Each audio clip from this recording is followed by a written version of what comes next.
right when you hook a fish, it's kind of hard to tell for sure how big it was. But this one, as soon as I hooked it, I knew it was big. And then it swirled with trying to shake my bait, thrashing its head right there on the surface. And me and Jake both just like looked at each other like, oh my gosh, this is a monster.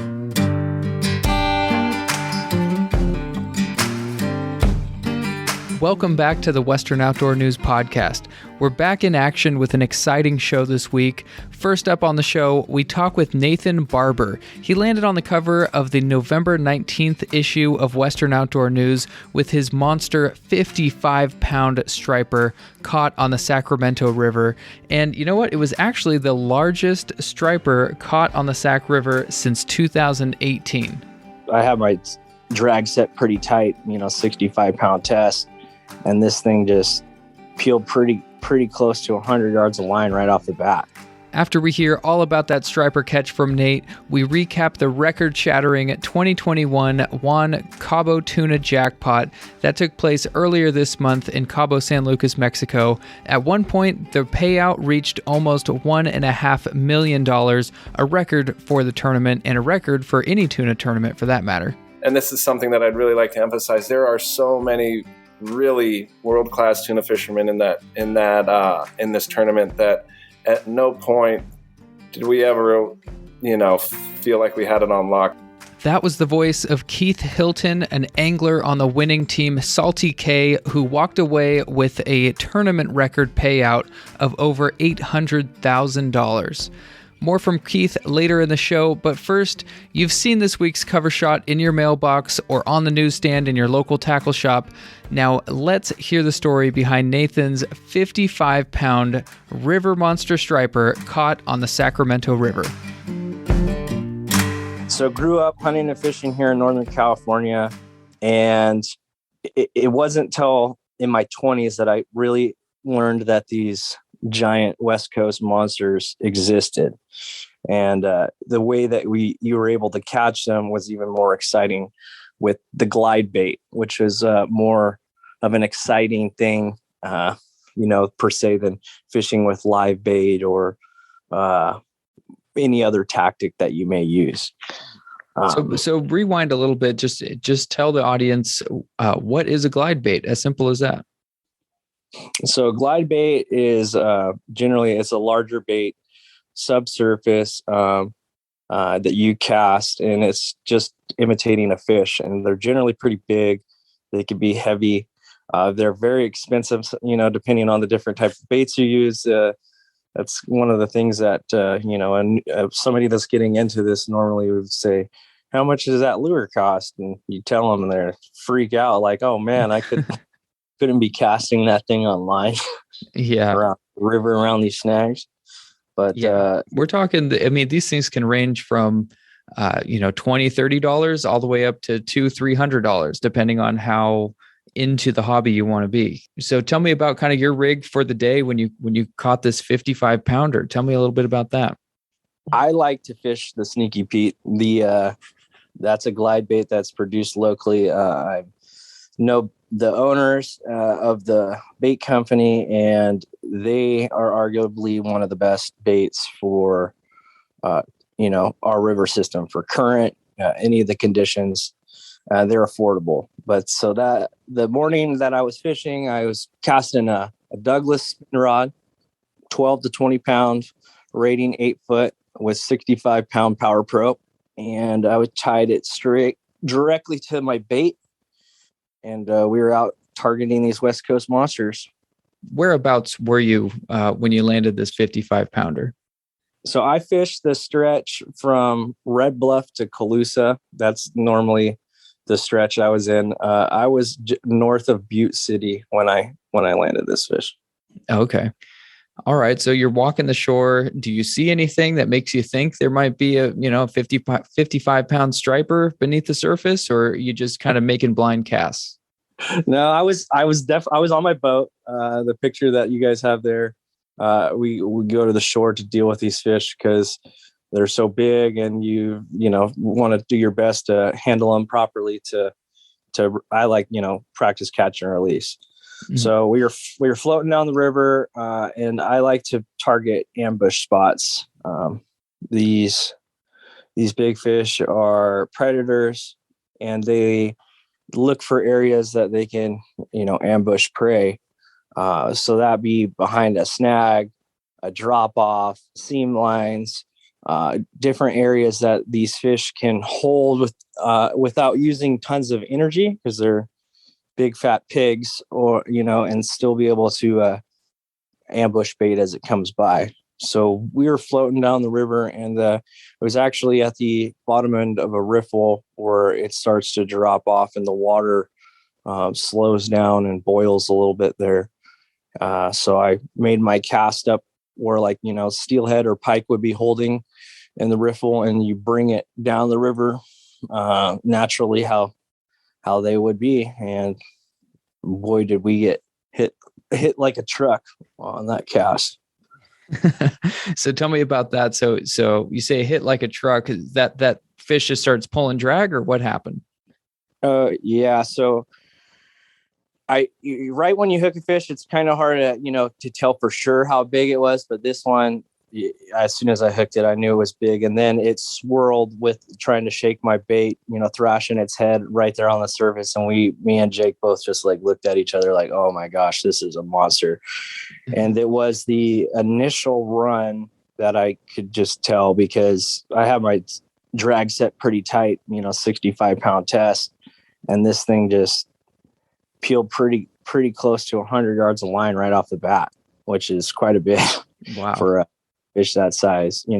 Took off downriver. There was no chance at turning her at all. Wow. So you knew. When was the first time you kind of laid eyes on your catch? So we had to chase it downstream, and the water was pretty dirty and murky that day. And it wasn't until we were sitting there pulling on this thing, and it was hanging out by the bottom. There was a couple times I actually thought it might have gone in a snag, and we were just, but it was just having a hard time being able to pull this thing up off the bottom. Mm-hmm. But when I first laid eyes on it, me and Jake both knew, because it came up to the surface one time right there where we got a really good look at it, probably 20 yards away. And I just knew the thing was well over 50 pounds. So it was very exhilarating and exciting, trying to finish off the fight and see if we could fit this thing on the net. Yeah. Yeah. So how did you guys handle this? Did it fit in the net? How'd you guys get a hold of this fish? Yeah, there's actually, we got it. I wanted to get it on video in case it wouldn't fit in the net. You could at least have some sort of reference to how big this fish really was. But we were having a hard time getting it in the net. I pulled it up, trying to keep the glide bait out of getting hooked in the net, because that's a real big issue when you're trying to land these monsters, is how you can handle the hooks as they go in the net. If they get caught in the net, it starts to shake its head, you'll lose it. So the fish did not completely engulf this bait. It was hooked with just one treble hook, or was it kind of snagged with both? It was snagged with both. I had it in the corner of the mouth with the tail, and some point during the fight, the front hooks hooked it as well. Oh, okay, got it. And you actually like to fish, to many people's surprise, with spinning reels for these monsters. Tell me about that and that decision. Well, I guess that just is me not liking backlashes. I hate backlashes. I understand, I got a lot of buddies that cast bait casters and they're real good at it. That was just something that I was never super good at, because I really like to throw these, lures as far and as hard as I can. And it seemed like no matter what kind of, reel, how, good or how much you used it, there would be a backlash that would occur at some point. Not every day, not every time, but they could really screw you up, because when you go fishing for these things, there's certain spots, certain obviously times of the day, you want to make sure that you're keeping your line in the water and getting as many casts in as you can. And if you're dealing with a problem like that, then it can take away from time on the water, as we say, or how many casts you're getting in. Yeah. Well, hey, it made for an exciting fight, and you ended up getting that great shot featured in Western Outdoor News. So, congratulations. What's next on the list for you? I'm sure you checked this one off the bucket list, but you're going to keep pursuing these 55-pound stripers. Yeah, absolutely. It becomes kind of an addiction. I don't think, it's you obviously catching a big fish like that. You don't have to go as many times as you once did or hunt them as hard, but I will always be pursuing a fish, see if you could get one in the 60s one day. You never know. I know you got to break the record for yourself. That's a personal best for you, I assume, right? 55 pounds. Yeah, before this it was 49 pounds, and this one is my new personal best, and that's getting up there where I don't know if I'll be able to beat that one. Hey, there's always a bigger fish, right? There's got to be getting them to bite, be at the right place at the right time. A lot of it comes down to time on the water. Really, there's a certain community of guys that go out and chase these fish because it's not for everyone. It's the winter time, you're dealing with unfavorable river conditions. It's cold, rainy, wind, all the other factors that you deal with here in the winter time. And you cast your arm off all day for one bite. It's not like you're going out and hammering tons of fish all the time. You're fishing for that big bite. And talk about fishing for that big bite. Team Salty K at the 2021 Cabo Tuna Jackpot did just that. Their yellowfin tuna, weighing in at just over 230 pounds, took the crown at this year's tournament. The crown and that giant $800,000 check went home with them. It was the largest single payout in the Cabo Tuna Jackpot history. With 164 boats competing this year, the money definitely started to add up, as Salty K was one of 18 teams to go across the board in all the Tuna Jackpot optionals. For those wondering, being across the board at the Cabo Tuna Jackpot has a pretty hefty price tag. $44,500 to be across the board in this tournament. But, with big risk comes big reward. Keith and Joe from Team Salty K tell Western Outdoor News what it's like to reel in and gaff an $800,000 catch. All right, everybody. So we are here with Joe and Keith from the Team Salty K. Massive payday. They walked away from the tournament with a giant check worth $806,400. Day one, 131-pound fish. Day two, 230.85-pound yellowfin tuna. Huge tournament for you guys. Bring me back to day one. You brought in a 131-pounder. Tell me about hooking into that fish and some of the emotion on board. Oh gosh, well, we had pre-fished a little bit, but not as much as I would have liked. And so we were trying something new that first day, and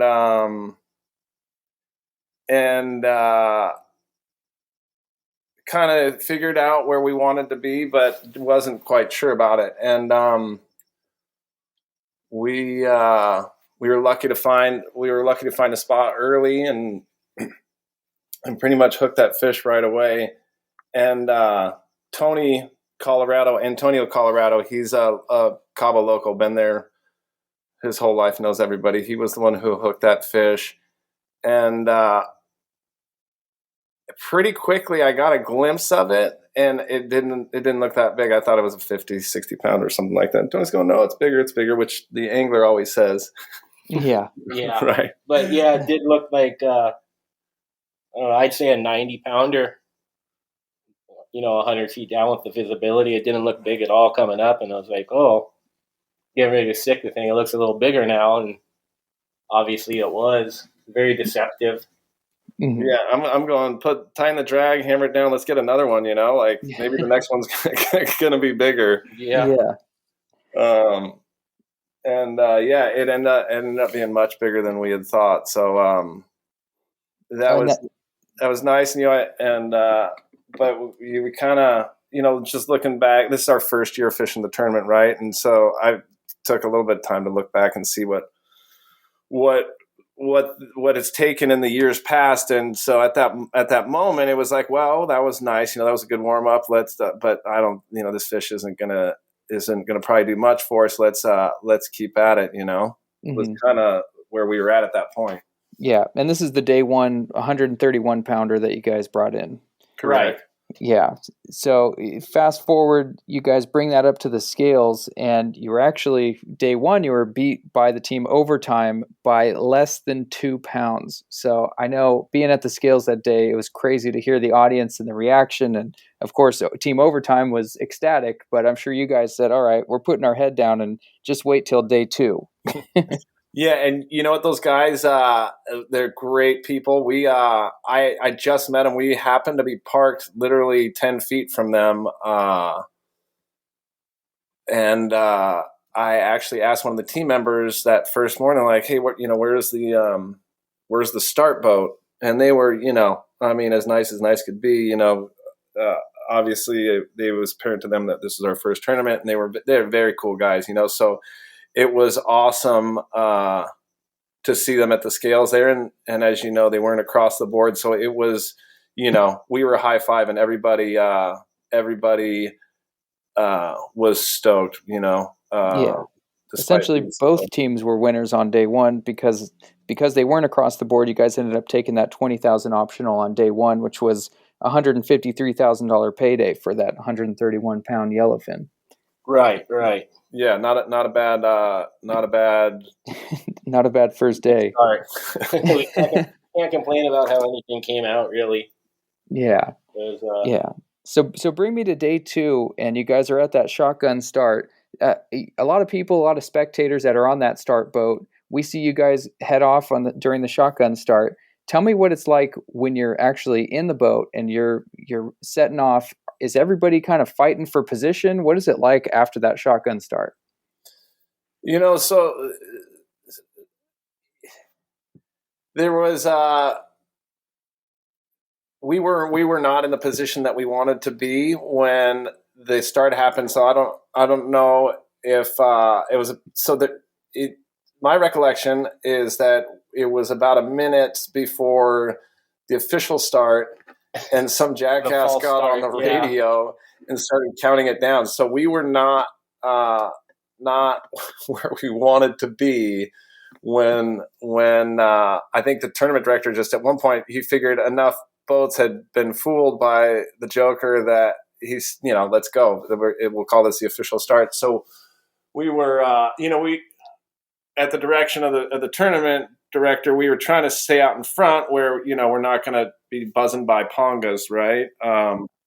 But so we were pretty good in that regard, but we should have been a few boats over from where we were. So it was, it's always chaos at the starting line, but it was a little more interesting. I haven't seen the full clip, but there was a clip of a boat that we yielded to and took their stern that I think is going to be pretty good once I actually get off my tuchus and sign up for TikTok so I can see it. Yeah, we'll keep an eye out for that. And yeah, in terms of that kind of false start, let me just tell everybody that was completely unacceptable, and we're already making strides to make sure that we make sure that does not happen next year, because there's always going to be somebody to ruin the fun, and doing kind of a false start like that is not only dangerous, but it's just something that we can't stand for, and we have to make sure to remedy that. But first and foremost, it's just dangerous to have a false start like that, because somebody decided to jump on the radio and ruin the fun for everybody. Yeah. I mean, I think you could 5 minutes before you could synchronize something, Just any case, neither here nor there. But we saw the same thing in the Bisbees. In the afternoon, it's just people start getting lippy on the radio. It's it's unfortunate. Yeah, I don't know who, finds joy in that, but I guess that's different people. But anyway, speaking of finding joy in big fish, bring me to that 230.85 pounder. Tell me about that situation. So we never really saw much more fish after we caught our first fish day one, and so we were feeling exceptionally lucky to have caught that one and kind of kicking around the game plan for day two. I mean, you got to go back out there, right? So we adjusted for the changing conditions just a little bit and put a mark on the board and went for it. Just we burned quite a bit more fuel the second day trying to get to where we wanted to be. Mm-hmm. And so speaking of fuel and kind of the boat, before we even get to the fish story, tell me about the guys on the boat and the boat itself, so that people can kind of picture what you guys are seeing out there. Let's start with the boat itself. Yeah, so yeah, I think it's an interesting story. The boat used to be the Kelsey Lee. It was built by a guy named Packy Ofield, and he put together just an awesome California boat. And unfortunately, he passed away. And the guy I work for bought the boat in 2020, and it needed a little love, and he wanted to do some improvements. So the boat it ended up spending about a year in Florida. I got dragged over there, and I also dragged Joe here, and the other crew members besides Antonio Colorado, which I mentioned earlier, is Harry Okuda Jr., son of Harry Okuda, who's a local legend here in San Diego, or Southern California rather. And Harry got shanghaied into coming out and helping. So the 3 out of the 4 of us anglers had a lot of blood, sweat, tears, and fiberglass dust on that boat. I mean, we did a lot of things, but the majority of the stuff that we got down with was in the cockpit. So these guys all had some some sweat equity in this boat, which was why the owner couldn't come fishing. So they were that's why Joey was out. So the boat it's so nice. There's no more excuses. I can tell the boss why we don't catch fish anymore. It's there's nothing there. Every time we leave the dock, I feel lucky just being on that boat. It truly is a nice boat. It's a 78 Garlington, and it got big old motors, so it goes fast, holds bait, and big fish holds. That's what matters, huh? Yeah. Checked all the boxes. Yeah, you put it to use for this 230 pounder. So now, fast forward, let's bring it back to that to catching that 230 pound yellowfin. So who hooked into it? What was the chatter on the boat beforehand and as it was being reeled in? So as luck would have it, we were just pulling the mains back and kind of transitioning from running mode to really fishing mode. And Harry Okuda, before we were going, before we even going, creeping the speed, he goes, "Turn right. There's a spot over there." And so it was literally from full cruise to, "All right, guys, this is let's put our war paint on and stand by." It was less than 5 minutes, maybe. It's all a blur to me, Joe. It was a few minutes, a minor fire drill. We were like, "Oh, here we go. We're going right now. Okay, let's go." So we were ready, but we weren't as ready as we could have been. But everything went smoothly. Yeah, the first pass Joe hooked that fish. I mean, right out of the gates, it was unreal. I had no idea what the fish was like, but Joe, tell them about how you. So let me preface this by Joey's a very humble person, but he's worked long range in San Diego for a long time. Worked on the Royal Polaris, the Royal Star, and so he's handled a lot of large fish. So, in any case, I had no idea about how big it was, and Joe did. Go ahead, Joe. After dropped the bait in the water, it was less than 10 seconds. Like, oh, I'm bit. Put it in gear, and it just got heavy. And the fish never took a lot of line. It might have took at the most 200 feet, and that's with dropping the bait back and everything. But it was just straight up and down the whole time. I could compare it to a fish at Clipperton. Really mean, straight up and down, just pulling really, really hard. Not taking line. It wasn't giving line either. Mm-hmm. Yeah. And for about 45 minutes, it was just up and down, 5 feet, 6 feet like that. I'd get a little, he'd take it back. And then we started seeing the fish, and I was like, oh, it looks like a pretty good one. But it didn't look like a big one really at all. It looked like a 150-pounder. And it got closer and closer, and the signals kept getting bigger. I'm like, oh, boy, a bit bigger. And even when the guys gaffed it, it was, it's right there on the surface. Keith and Tony, they both stuck the fish. We walked down the side and looking at it like, oh, man, that thing's a 180-pounder, maybe 200 pounds, if that. Mm-hmm. And then came around the stern, opened the gate, and started pulling in. I was like, oh, it's just getting bigger. And then, we got it on the deck. We were pretty surprised by it. Wow. Yeah. So 45 minutes. Hey, that's not too bad for that size fish. Yeah. What about the breathtaking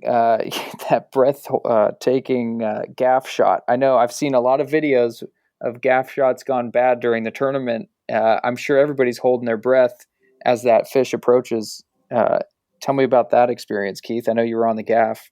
Oh yeah, it's always white knuckle.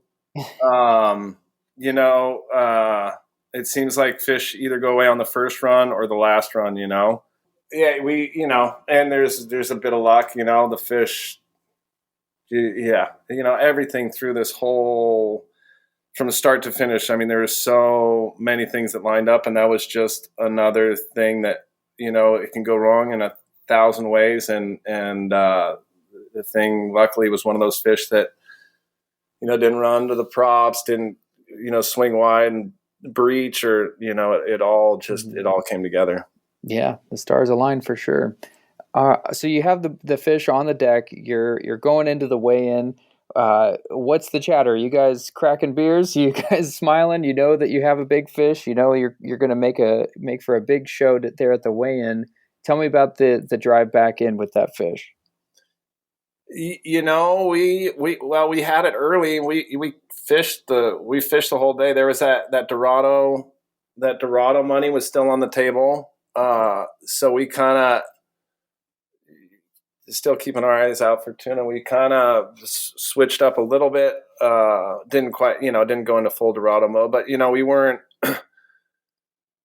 You never know. Like it's a beauty contest. At a beauty contest, you don't have to be the hottest girl in the world. You just have to hope that there's not a hotter girl standing next to you, right? So we're always worried. I mean, and this is something that I'd really like to emphasize. There are so many really world-class tuna fishermen in this tournament that at no point did we ever, feel like we had it on lock. I mean, there are a lot of big fish swimming around those waters, and a lot of people who are capable of murdering them. So it's just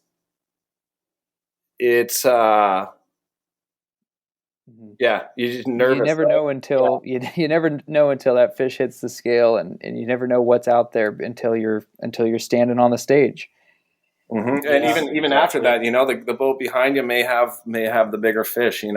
True. Okay, so you're standing up there. You weigh in 230.85, and it's somewhat celebration time. You guys are feeling good for yourselves.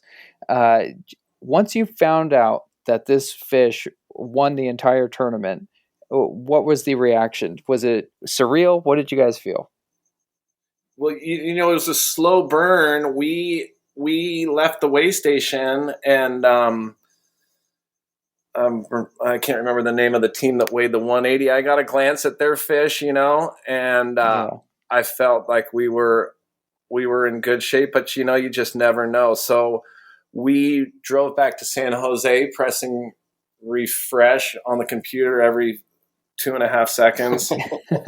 And it didn't seem real until we woke up the next morning and reloaded, pressed refresh one more time. And it's like, all right, I think That's it. it.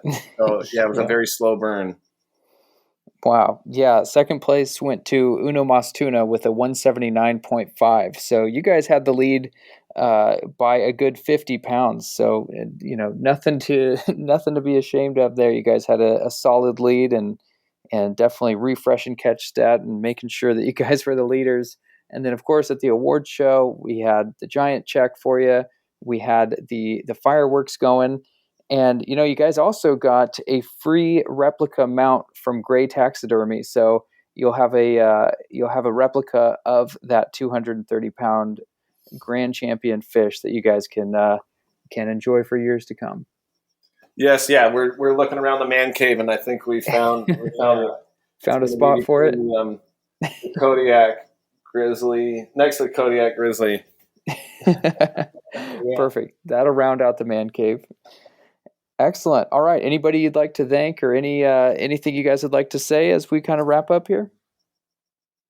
I'd like to thank the boss for putting together such an awesome boat. No excuses for not catching fish anymore. It really is. We're very lucky to be on that boat. Of course, Antonio Colorado and his son Antonio Colorado. Who just really, everybody on the team kind of has it's all pieces of the pie, and Harry Okuda Jr. And of course Joe here coming out and working the magic. Yeah, having a good crew for sure. And so speaking of Harry Okuda, you mentioned the kind of legendary status of Harry Okuda himself. Can you kind of tell our audience a little bit about Harry Okuda?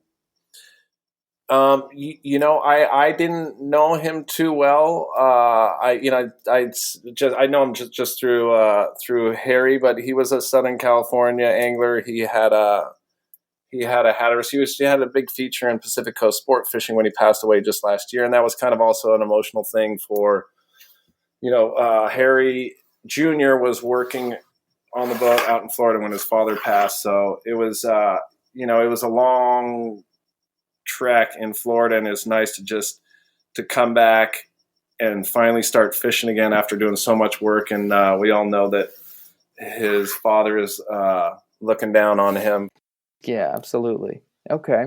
All right. Hey, you know what? That's a good place to end it here. Thank you guys so much for jumping on with me today and tell me about that experience. And we hope to see you guys next year with an even bigger catch. How about that? Amen. Yeah, we'll be back. And of course, yeah, great.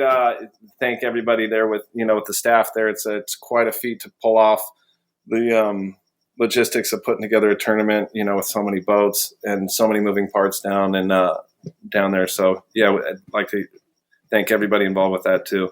Absolutely. Yeah, absolutely. No problem at all. All right. Once again, we'll see you guys next year. Bigger fish, bigger check. How about that? Same place? Amen. We'll be there.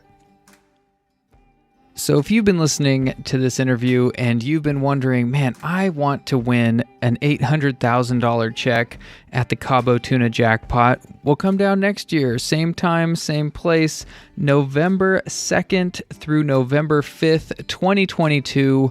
We're holding the tournament again down there for the 24th annual Cabo Tuna Jackpot.